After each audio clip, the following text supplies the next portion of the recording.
Hello, my name is Cara. I'm from H&R Yacht Vacations. The video I'm about to show you is from the beautiful vacation yacht Happy Hour 2.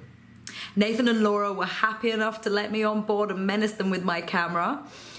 And we made this video. If you have any questions about booking this or any other yacht in the fleet, then please don't hesitate to call me on +1 284 440 3636, or you can email me at cara.rogers@hryachts.com or info@h&ryachts.com. Enjoy the video, guys. Bye.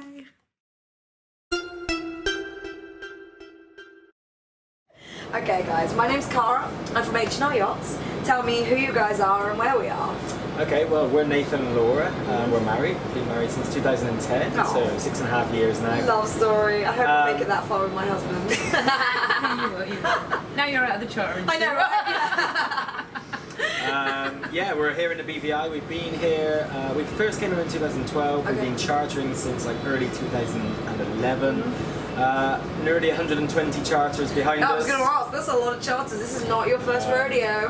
We did go home 2014, end of 2014, 2015 for a year or so, went home, got normal jobs so we could get a mortgage and buy a house, you know, we've got a little project back there, but came back here in February now with the moorings. But you've done trade winds, you said? Trade winds, so we did trade winds, that's where we learned how to trade.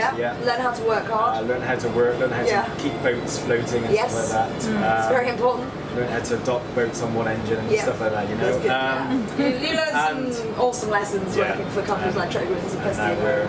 With the moorings, so yeah, much more self-management, which we prefer. We do our own maintenance, Laura does her own provisioning, menu, all that kind of thing. So much happier now. Okay, so this wonderful boat, she's a 58, right? Yeah. So tell me a little bit about the boat, because she's got quite a special upstairs Flybridge area, which I quite like actually. Yeah, so the 58, built by Robertson and Caine.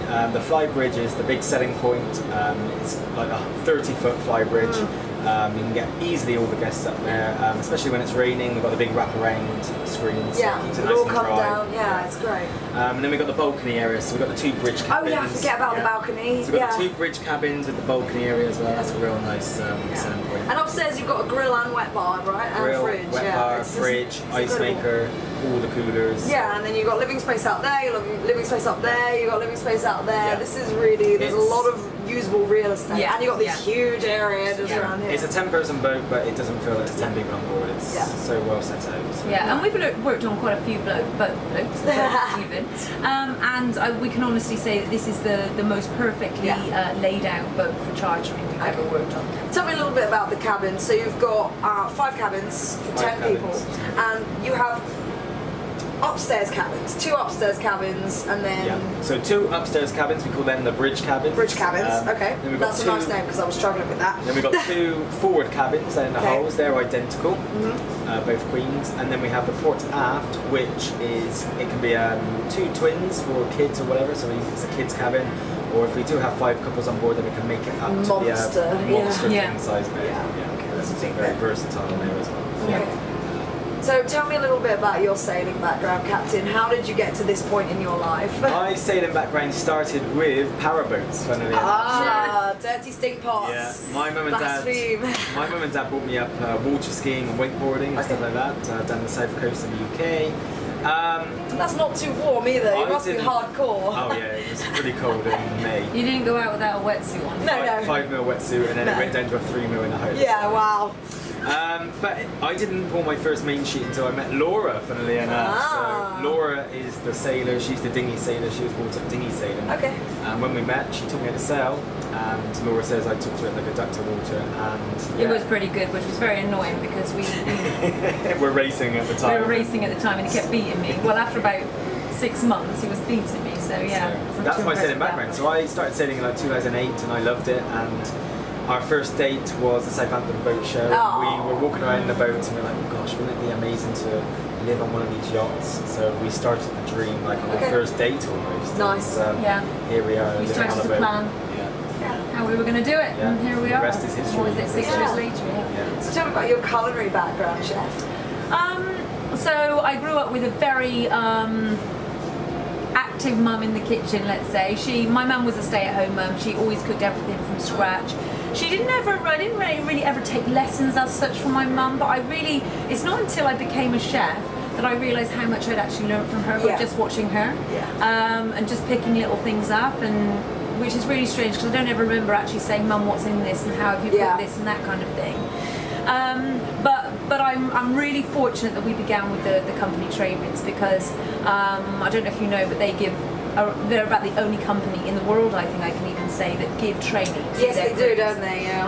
And they give you that menu and they teach you how to make exactly. it. Exactly. Yeah, I and forgot about that. They are they know exactly what they're doing. They know exactly what it takes. They got it down to an art. Yeah. So I'm very lucky that I learned most of what I do or have done up until we started with the moorings through Trade-Winds, and from then on I've just developed my own style, my own flair. I'm very lucky that before we actually did this, got into the sailing industry, I was a fitness instructor and health advisor. Okay. So I had a lot of sort of background and experience with dietary requirements and that kind of thing. So when I started doing this job, we do often get dietary requirements on board, and it really helps being a chef having them in my background because I'm able to really put a lot of thought into how I'm going to make sure that the people with dietary requirements aren't missing out or feeling singled out, having something completely different. I really pride myself in making sure that everybody feels they're all having the same things. Absolutely. The vegans, the vegetarians, that's my the gluten-free, favourite thing. yeah. I really enjoy that side of it, and I also enjoy the dessert side of things as well. Well, yeah, I know, who doesn't? But yeah, I enjoy cooking in general as well. So that's my background. Awesome. Thank you very much. I am also, just as a side point, you are not running with 2, you're running with 3, right? Running with 3. That's right. And she's not here right now, but do you want to tell me a little bit about your stew? Yeah, so you can. Yeah, well, just Maria, hide it, yeah. Maria is from Zimbabwe.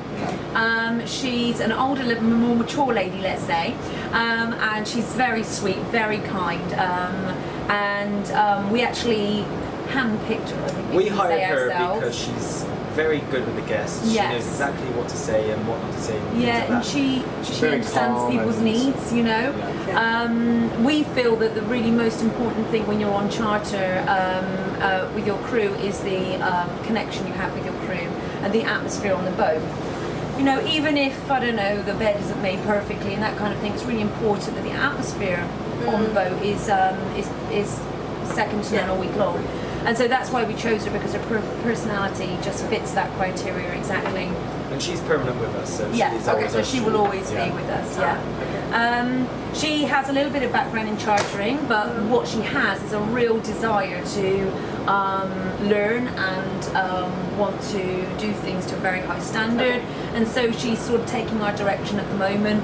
We are actually yet to do our first charter together, which is next week, so we're very excited about that. And we can't wait to start the season. Yeah. I'm going to wrap this up with one last question. The question is, if you could pick your favourite place in the VI to take your guests, where would it be? Obviously, it does depend on the guests and what they want, but I Good love answer, the Captain. I love the I love the It's North almost like I Sound. joined you.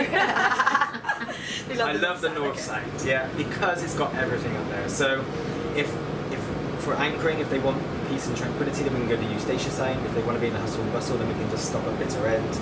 It's got Sabre Rock. I just think Sabre Rock is the best place in the world. that's Like right. 5 o'clock, tarpon feeding, and then just go round to the windward side. It's just so cool to hang out. You've got Prickly Pear. I think Sandbox is just such a nice place to hang out in the afternoon. Do water It's like sports the ideal there. Caribbean beach. isn't Yeah, it? it is. We always mention the hikes, the Bitter End hikes and stuff. And Some of my if they do want to go, then we go with them because we like to get up at 6 Yeah, o'clock and go with yeah. them and stuff. So we do like the hikes there as well. It just fits all boxes. Yeah. And it's an easy answer. It's an easy answer for you. Obviously, there's lots of I other know, I places. know. Yeah. Do you concur, or do you have another one? I think I have to agree. I do Yeah. because it's been tried and tested so many times. Yeah. It never fails to. The only thing that it lacks a little bit, which we tend to fit in at some point throughout the day if we go into the Bitter End, is the snorkeling. Yeah. There's no Not right fantastic- there, but- right there. But Cow's Mouth is a little Yeah, kind of... yeah, that's that's right. the closest place.